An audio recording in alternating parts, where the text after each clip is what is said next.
It's really good to have Martin Hewitt with us, who's the chief of the National Police Chiefs Council. Sir, thanks a lot for agreeing to do this. I know we know each other really well.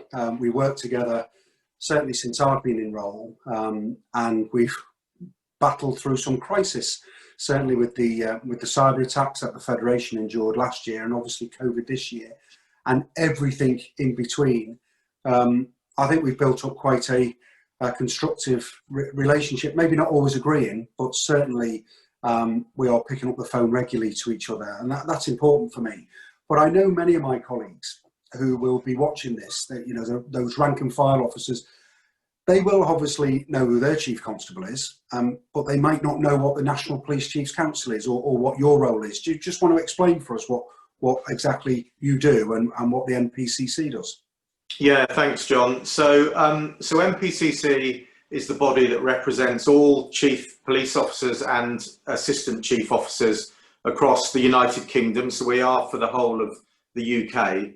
And we're not the representative body in the way that the Federation represents your members. So we have SAPOSA, the Chief Police Officers Staff Association, that does that work.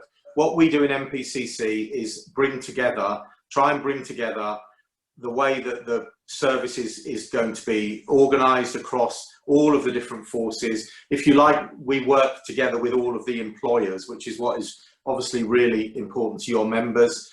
We produce lots of policy around key areas, but the actual NPCC is a pretty small organisation, just really a handful of people that support me. And I'm obviously still serving chief officer, and I get voted in by all of the members of NPCC to be their representatives. So a lot is about representing into government on behalf of the chief officers. And then I always say we do three things on behalf of chiefs. The first thing is coordinating. It's trying to make sure that we're operating sometimes in a formal sense, like we have during COVID, but also informally coordinating the work of the forces. Because as you and I have discussed before, John, you know, one of the great things about our police service is that it's broken up and every police force is working in its own area. One of the downsides of that is it's quite hard to get consistency. So one of my jobs is to try and to get consistency.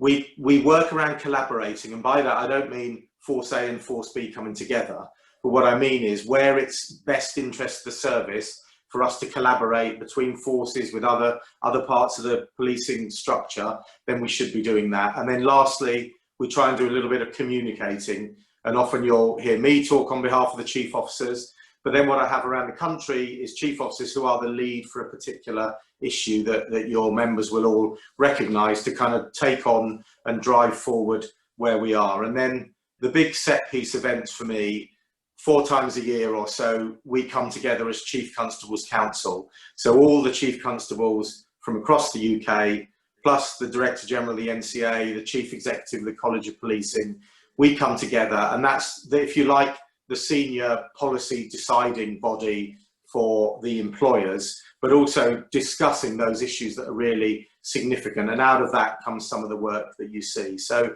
it is a bit of a misunderstood organisation.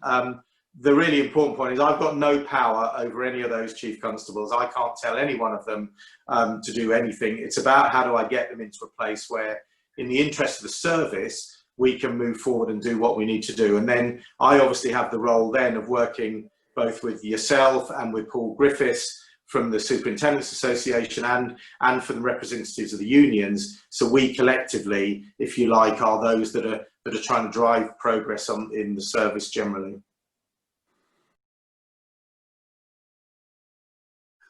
What body-worn video has actually shown is how professional our colleagues are, and also the level of malicious complaints that they are subject to.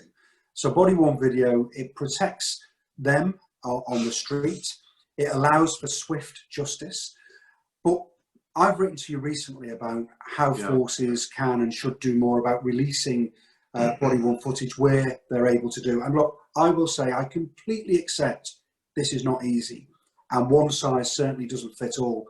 But what we are seeing more and more is that members of the public, whether well-intended or not, I would say very often not, they are releasing they are releasing camera footage that they are taking of an interaction between police officers and themselves on the street. Very short snippets of information, and they're putting it out on social media, which is then attracting an awful lot of hostility and anger from the public. And actually, when you look at what is being shown, you can understand why. The context is not there. So what's your view on where we should be a bit more proactive? And I think we are getting better, but it's very slow at getting that body-worn footage out there where it is legally possible to do. Yeah, and I agree. I mean, this is a phenomenon now that we've got to deal with. I mean, when you and I were routinely wandering around streets and driving around streets, none of this was happening, and it was something that was completely not in our sphere of concern. But we're in a position now where we are increasingly seeing, as you say, bits of footage appearing. They go absolutely viral on social media, and you're starting to get officers, their forces, incidents pilloried. And I can only imagine how hideous that must be if you are that officer who's just got on and done what you were doing, and then this is suddenly there, and you're now the centre of, not just in some cases social media, you're now on the news being filmed doing your job. So we have got to respond to that, and I agree entirely. The point for me is around just making sure we get that balance right, and that we don't do something that makes situations worse or causes other difficulties. Of course, there are on occasion some legal issues or issues around where there might be ongoing, investigations and so on, and we need to be really clear about that. But what we absolutely need to do is be as proactive as we can be about countering. So in the first instance, I think one of the things, even if you can't get the body-worn video out, you can, and we've seen this in a number of places, where you can get a very senior person who watches that body-worn video and puts themselves out there saying, I have watched that and I am satisfied, which at least takes away some of that, in a situation where you can't actually put the body-worn out. We just need to get a kind of clear set of kind of guidance around that, about what the dangers are, because there are dangers of doing that, but equally what the positives are and where you can be really creative. And we've asked Chief Constable Andy Marsh from Avon and Somerset, and Andy has done a lot and been quite a pioneer, in fact, around the use of body-worn video and the use of technology for a number of years. And Andy is doing a review on our behalf, along with the College of Policing, who obviously own some of the standards, to pull together a package that we will share with all Chief Constables to make it very clear about where the parameters are, and again, being really creative about it. And I think there are some things that we can do. Definitely post any kind of process, we should be proactively going out and showing video where it may have previously been utilised. One of the other points doesn't directly get to the social media point, but is around really pushing body-worn video being shown, and this links you back to the officer safety, body-worn video being shown in trials when it demonstrates the behaviour that the officers have had to put up with. When we've had officers assaulted, and then you'll get the defendant goes guilty and the court saying, well, we don't need to see the video. We must be getting that out there in those instances and making sure that everybody sees precisely what it is that day in, day out, our officers are out there, and staff sometimes, but they're out there having to deal with what they're having to deal with. So I entirely understand where you're coming from. Myself and Mike Cunningham from the College of Policing have jointly replied to you. Your letter has been supported in a letter I've received from the Home Secretary, as you know, and we've replied to her, and I've had a discussion directly with her about this. So we are moving that through. I know you have had you're going to have or have had a conversation with Andy Marsh. I think there's a real opportunity for us here to get some really clear guidance out quickly to people that make sure everyone understands the kind of parameters in which they're operating.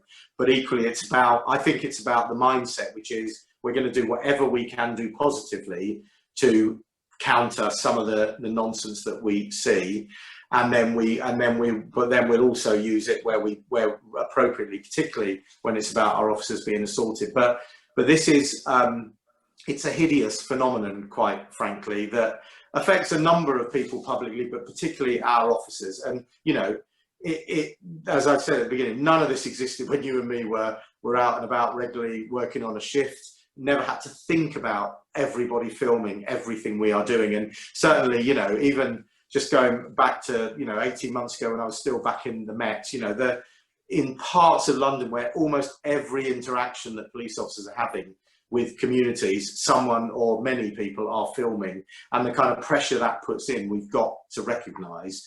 But that, you know, again, all these things are linked, aren't they? It links us back into the officer safety work, and it links us back into the well-being and all of that side, because we've got to make sure we're supporting our people properly when they find themselves either in a localized way, or in some cases hideously in a kind of national sense, being criticized on the basis of a short clip of film, and by people who weren't there and don't necessarily understand what they're even watching.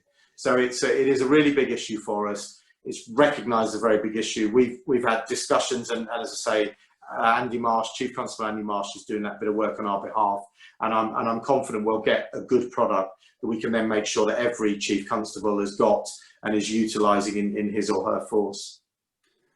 No, I'm really grateful, and the way that you've responded to my request has been really positive, boss. And I just want to make it clear, I completely accept that we cannot just carte blanche release every bit of body-worn footage. I appreciate legally we can't do that, and sometimes that might not be in the interest of due process. Yeah. But you talk about the impact on officers, and just as an example, and certainly for people watching this, my colleagues, it will come as no surprise, but I spoke with 2 officers who have been subject to this camera in their face, and they were doing what they've been trained to do. There's no misconduct. They've done nothing wrong. Yeah. The way that they and their families have been treated by the media and by some members of the broader public has been a disgrace. And those officers have questioned whether they want to stay within policing. I know. And they're good people. They're good people doing a good job. And thankfully, and rightly so, the force have wrapped their arms around them and given them support right up to Chief Constable level. But we just need to show that we are pushing back a bit, because what body-worn cameras have shown, they have shown how transparent we are. And look, we don't always get things right, because policing is complex and it's tough and it's difficult. But the times that we are shown as or purported to have done things wrong, very often we haven't. So I'm really grateful for your response. And I know we can work together on this, and I think something positive will come out of it. So I am grateful. Thank you. You know, I'm a big believer in forces having their own independence and doing their own thing. But I think what officers notice now more than ever, and I think that's because the world is a smaller place. If you're an officer in Dorset, you will see what's happening in the Met or Manchester. And there are big differences. And sometimes officers really do scratch their head and say, well, something really good's happening in my force. Why isn't that replicated in another force? And, you know, you and I have spoken a lot about this consistency or lack of. And I just wonder what your views were, not for the day-to-day business, but certainly on the big stuff, like the way that we've reacted to this pandemic and other issues of national crisis. Should consistency play more of a part within policing, from your perspective? Yeah, I mean, it is really important. As I said, it really, I think, is a strength of our police service that police forces are policing the area that they have. Now, would you start with some forces that are very big and some that are very small? You probably wouldn't if you were creating this now. But I do think there is something really important about police forces being linked and anchored to the community that they serve. But at the same time, I do think where we are operating, we must be trying to be as consistent as we possibly can. And the COVID scenario, I think, has shown that, where I think we've managed to achieve enormous amounts of consistency through guidance. But at the same time, you will always get individual instances where things are different. And every chief and their teams and all the officers in those forces have got to police what's in front of them, and I absolutely get that. And we would all accept that if you're in a village in North Wales, that is very different than being in the middle of Birmingham, and the kind of challenges and the resources you've got. So there is always going to be that flexibility. But part of what I try and do, working with the chiefs, is to try and drive that consistency as much as we can, so that it's not confusing for the public, most importantly, but equally not confusing for our own staff. And a lot of the things that I've tried to do over the last year and a half since doing this job has been about driving towards that and trying to get us to a place where everyone understands what we're trying to do. But I think that unique nature of British policing, in the sense that each force is genuinely independent, is a strength as well when you compare it to many of the other kind of, particularly the Europeans, where you look at a national force. I would rather be in a place where that team in North Wales can deal with the issues that are important to North Wales, and the team in Birmingham can deal with the issues that are important in Birmingham. And we're not saying you've all got to do it exactly the same, but I will continue to keep driving to try and achieve consistency where it's in the benefit of not only our staff, but most importantly the public. Boss, you will know that officer safety is a real passion of mine. You know, I've been campaigning for better officer safety training, more access to taser, and a whole range of other things. And certainly what you have led on, and the NPCC, is the review into officer safety. The first time it's ever been done on this scale. When we talk about consistency, every force in the country has pulled together on this. I think there was over 40,000 responses to the survey from officers and staff and volunteers. And that has resulted in quite a lengthy document of recommendations. And from my perspective, and I've been working with you closely on this, this is a real good time for officer safety, because we are hopefully going to see some elements of consistency, certainly with officer safety training. And also for the first time, and many of my colleagues might be surprised by this, and the National Police Chiefs Council has a lot of portfolios, so somebody will be looking after race and diversity, somebody will be looking after other issues, but nobody's ever had the umbrella of looking after officer safety. Well, that's going to change, isn't it? And certainly, which is really welcome. But for my colleagues, accepting that the review has only just been created, as in the recommendations, for my colleagues on the ground, those out there, you know, investigating crimes or driving a van around a busy city centre, what do you hope and anticipate that this officer safety review is going to mean to them? Yeah, I mean, this is one of the most important things that I think I've done in the job, and one of the things I'm proudest of, if I'm honest, in the year and a half. So last September, we'd seen over that summer a rise in assaults on officers, and you know, we were all looking at that and we were discussing that, and it just felt to me that we need to do a thorough review and look at end to end, how do we look after our officers and staff. And what I tasked out was to start with, you know, how do we train our officers and staff? How do we equip them? What do we give them to do the job that they're doing? How do we deploy them?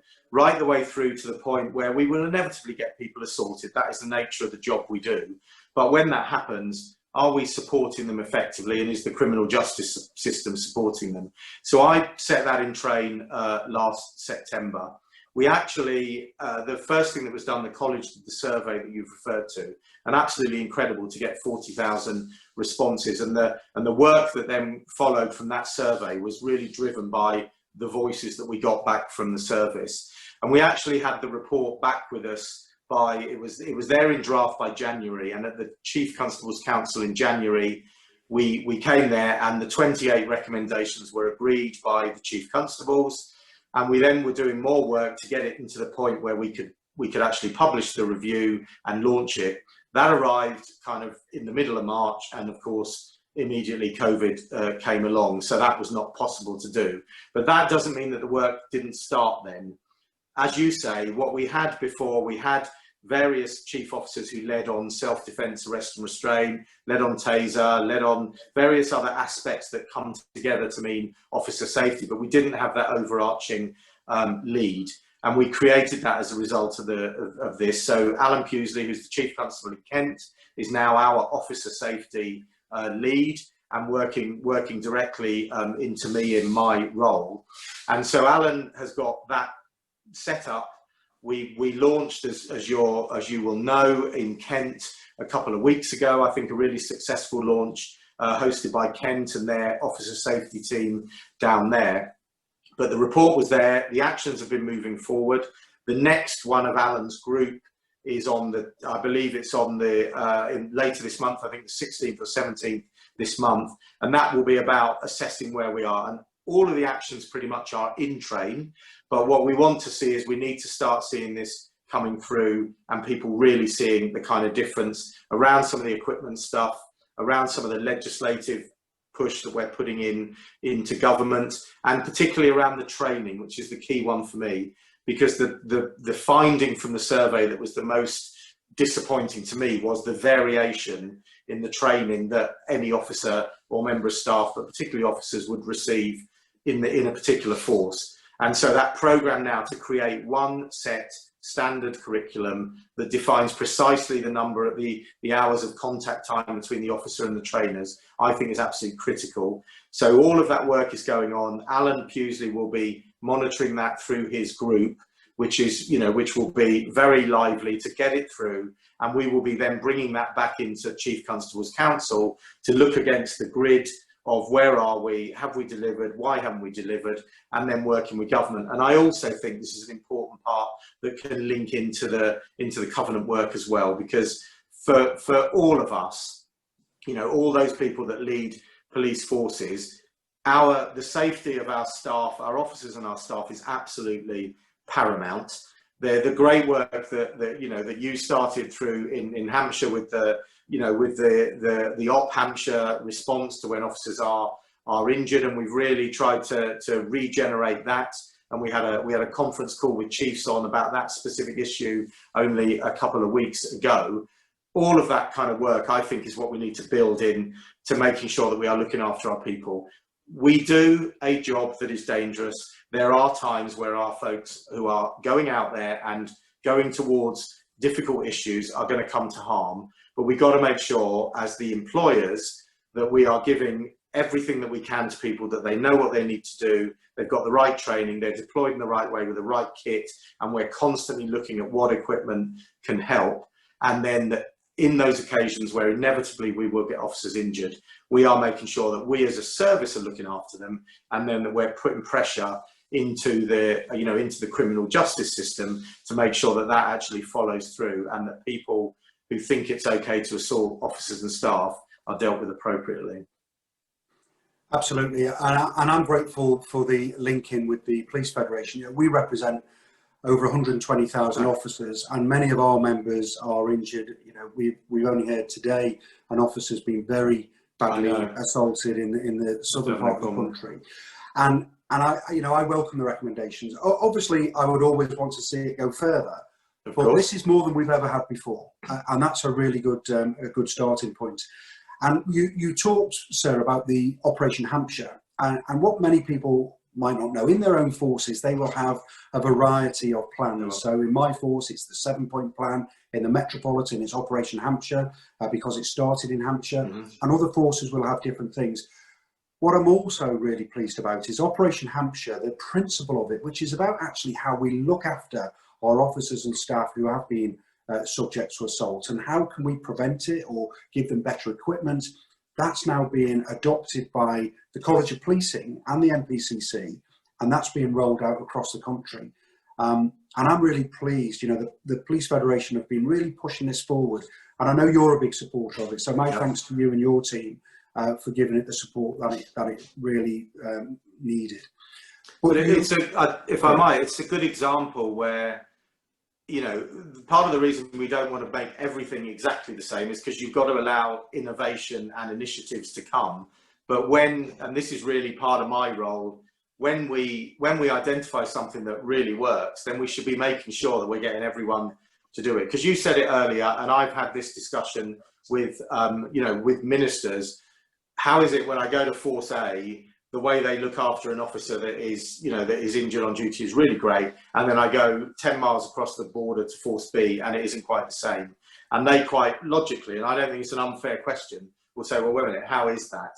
So the whole point of that programme, that officer safety review, of officer and staff safety review that Alan will now lead on, is about, let's get that consistency on what is, one of, if not the most important things that we need to do to make sure that all of our people, and it is, of course, the vast majority of those people that are getting assaulted and injured are federated officers because of the nature of the business, and we need to just make sure that we're doing that. And I think this programme of work has given us as good a start to do that. But the reason I brought you in on it, the reason we brought the unions in, the reason we brought the supers in is you can keep bringing that pressure and keep pushing to make sure that it's actually delivered on, which is what we all want to do. And rest assured, I will make sure that pressure I'm sure you will. Is applied. You touched, boss, on the police covenant. I mean, again, something I'm incredibly proud of, something we've campaigned for. We've never had a police covenant in living memory, well, ever within policing.